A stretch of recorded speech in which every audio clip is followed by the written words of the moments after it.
Hello everyone, welcome to सीपीका social science classes. So dear students, आज के lecture में हम डिस्कस करेंगे काउंसिल ऑफ मिनिस्टर्स के बारे में।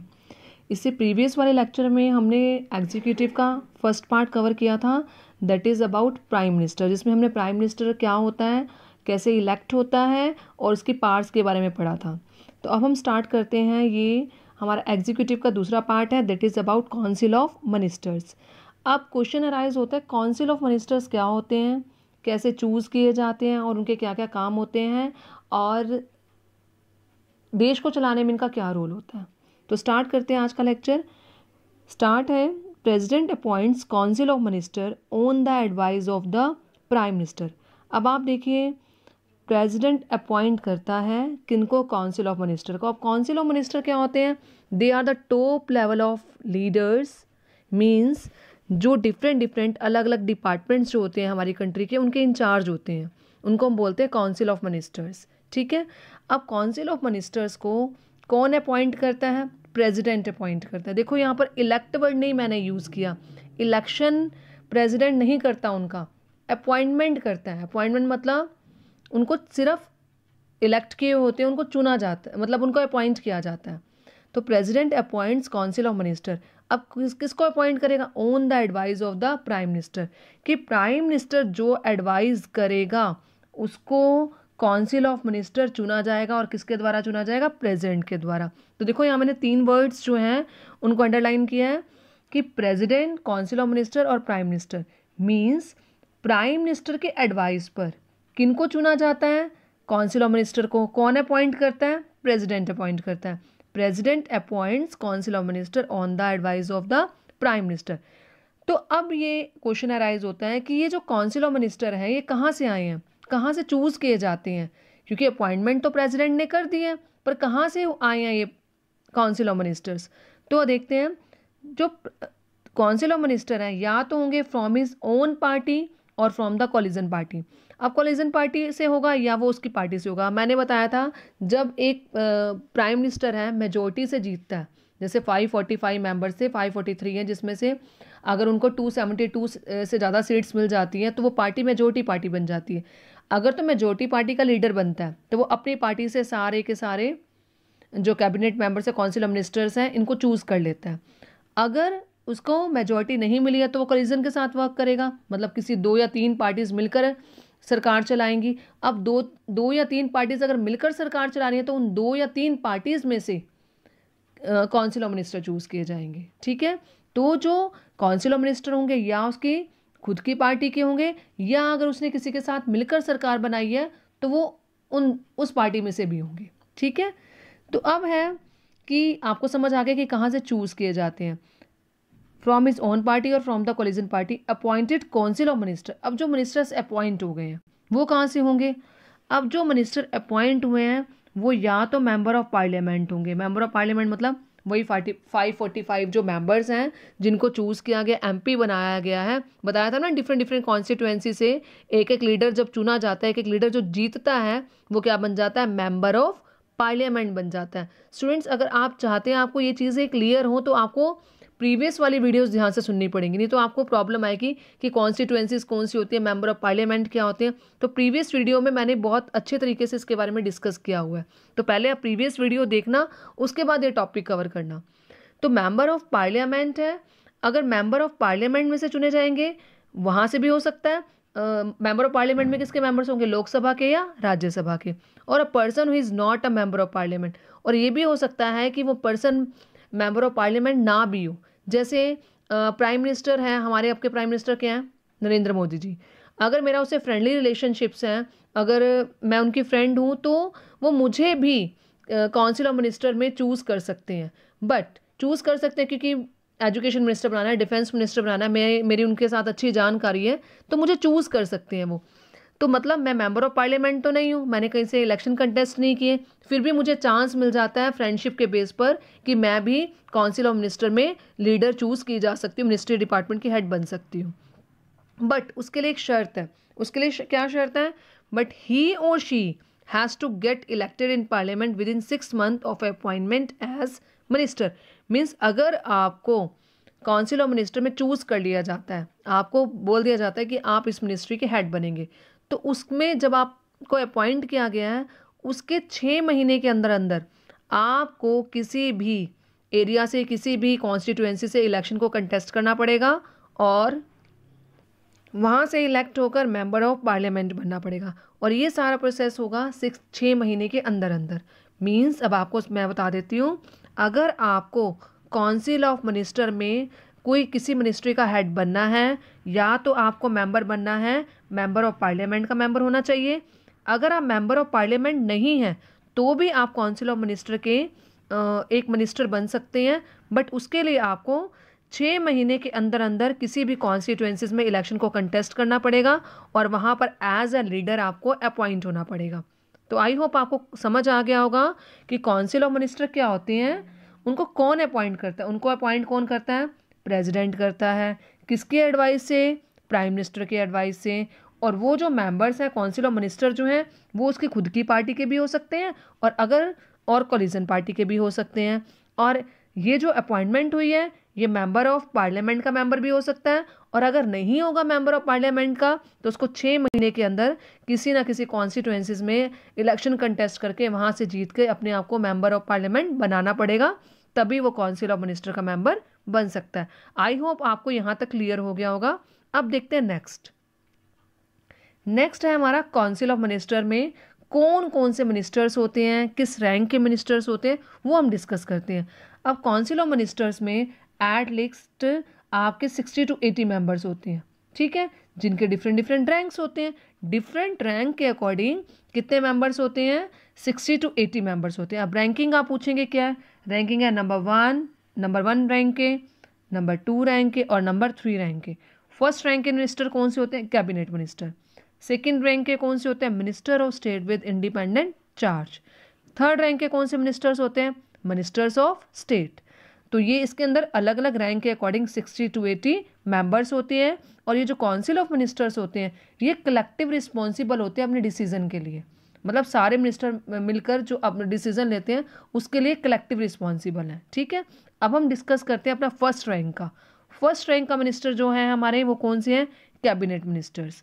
तो कैबिनेट मिनिस्टर्स क्या होते हैं? ये टॉप लेवल के लीडर्स होते हैं रूलिंग पार्टी के।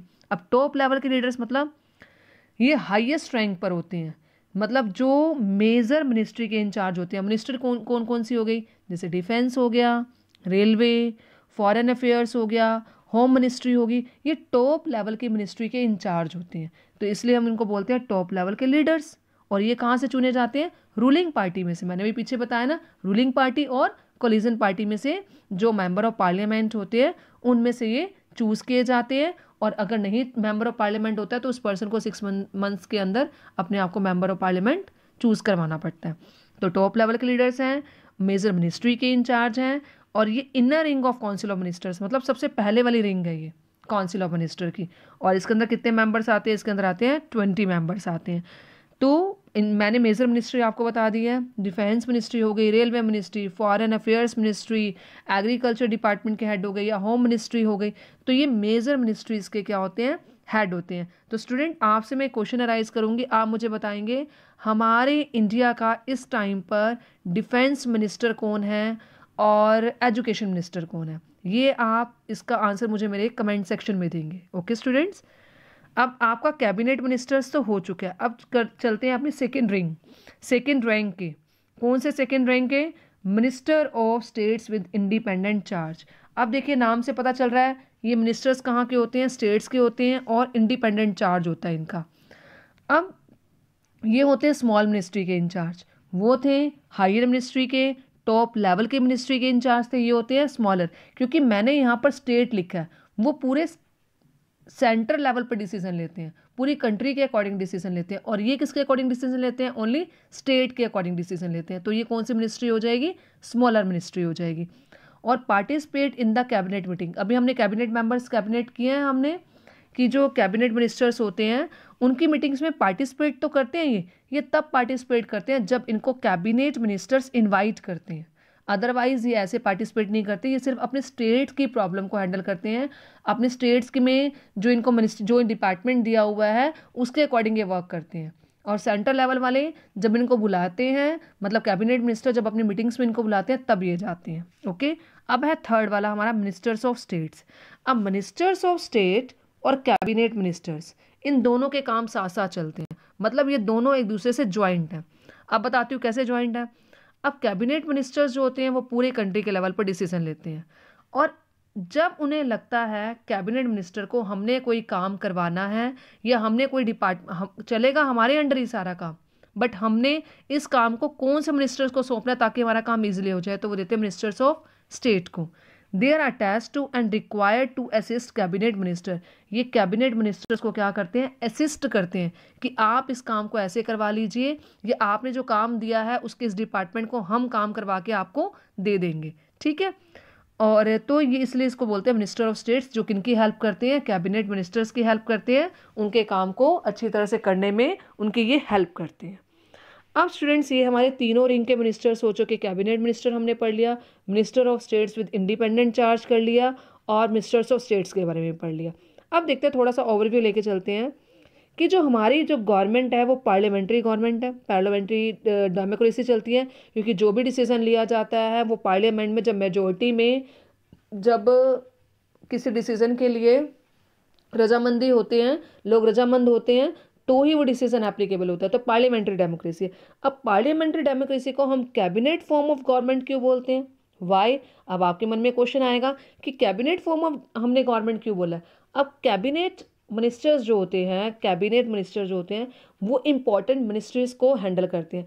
अब इंपॉर्टेंट मिनिस्टर, अब स्कूल में है, अगर मान लो 10 डिपार्टमेंट्स है, 10 डिपार्टमेंट्स को हमारे जो कैबिनेट मेंबर्स हैं वो 10 डिपार्टमेंट्स हमने उनको दे दिए। अब 10 डिपार्टमेंट अगर अपने काम को पूरा करवा लेते हैं, अच्छी तरीके से करवा लेते हैं, तो ओवरव्यू क्या हो गया, सारा काम हमारे स्कूल का हो गया। जब हमने पूरे स्कूल के काम को 10 कैबिनेट मेंबर्स में हमने बांट दिया, तो 10 मेंबर्स अगर अपना काम कर लेते हैं तो पूरे स्कूल का वर्क इजीली हो गया।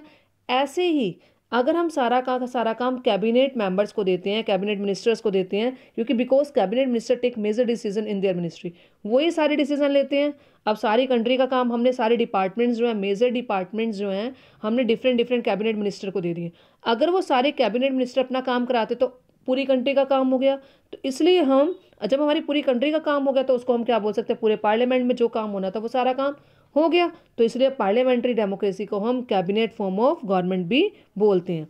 अब देखिए, डिफरेंट डिफरेंट मिनिस्ट्री है, डिफरेंट डिफरेंट मिनिस्ट्री मतलब जैसे बताया मैंने आपको, होम मिनिस्टर हो गया, होम मिनिस्ट्री होगी, defence ministry, railway, education, foreign affairs, ये इतनी इतनी मिनिस्ट्रीज़ हैं। इन मिनिस्ट्रीज़ ने क्या किया, अपने अपने क्या कर दिए, डिपार्टमेंट सेट कर दिए। अब डिपार्टमेंट के जैसे फाइनेंस है या एजुकेशन है, मान लो एजुकेशन है डिपार्टमेंट, उसने अपने डिपार्टमेंट्स सेट कर दिए। मान लो उसने अपने 5 डिपार्टमेंट्स बनाए हैं, ठीक है, एजुकेशन वाले ने। अब एजुकेशन वाला अपने जब डिपार्टमेंट्स बनाएगा उसके लिए क्या रखेगा, सेक्रेटरीज रखेगा अलग अलग डिपार्टमेंट्स का, जो उसको हैंडल करेंगे। ठीक है, अब वो हैंडल कौन करते हैं, वो सारे सिविल सर्वेंट्स हैंडल करते हैं। जैसे आईएएस हो गया, आईपीएस हो गया, जो ये सिविल सर्वेंट्स होते हैं, इनको ये काम सौंपा जाता है कि आपने इस एरिया का ऐसे काम करवा के हमें देना है। तो मिनिस्ट्री ने क्या सेट किए, डिपार्टमेंट सेट किए। डिपार्टमेंट्स ने नीचे अपने क्या लगाए हैं, ये अपने अपने सेक्रेटरीज लगाए हैं उन्होंने अलग अलग डिपार्टमेंट से। ठीक है, मतलब एजुकेशन डिपार्टमेंट हुआ, एजुकेशन डिपार्टमेंट का क्या हुआ, एजुकेशन डिपार्टमेंट ने क्या किया है, अपने 4 या 5 उसने डिपार्टमेंट्स बना दिए, और उस 5 डिपार्टमेंट से डिफरेंट डिफरेंट सेक्रेटरीज रख लिए, और जिनसे वो किससे काम करवा रहा है, अपने सिविल सर्वेंट से काम करा रहा है। तो आई होप आपको समझ आ गई है कि हमारे काउंसिल ऑफ मिनिस्टर कौन होते हैं, उनको कौन अपॉइंट करता है, किसकी एडवाइस से अपॉइंट करता है, और वो मेंबर्स कहाँ से चूज़ किए जाते हैं, और काउंसिल ऑफ मिनिस्टर में कितने रैंक के मिनिस्टर्स होते हैं, और उनके क्या क्या फंक्शंस होते हैं, और पार्लियामेंट्री डेमोक्रेसी को हम कैबिनेट फॉर्म ऑफ गवर्नमेंट क्यों बोलते हैं। ये पूरे लेक्चर में आपको काउंसिल ऑफ मिनिस्टर्स वाला पूरा टॉपिक हमने क्या कर दिया, क्लियर कर दिया। तो स्टूडेंट्स, ये था हमारा एग्जीक्यूटिव का पार्ट था, जो हमने प्राइम मिनिस्टर कवर कर लिया और उसकी काउंसिल ऑफ मिनिस्टर को कवर कर लिया। अब नेक्स्ट वाले लेक्चर में हम पढ़ेंगे प्रेसिडेंट क्या होता है, उसकी क्या पावर होती है, क्योंकि प्रेसिडेंट हमारी कंट्री में मेजर रोल प्ले करता है। सारे डिसीजन उसके बिहाफ पर लिए जाते हैं, उसके अकॉर्डिंग लिए जाते हैं, और वो हमारी कंट्री का फर्स्ट सिटीजन माना जाता है, क्योंकि प्रेसिडेंट का सबसे इंपॉर्टेंट रोल है कंट्री को चलाने में। तो जो हम पढ़ेंगे अपने नेक्स्ट वाले लेक्चर में। आई होप आपको आज का लेक्चर क्लियर हो गया होगा। Thank you.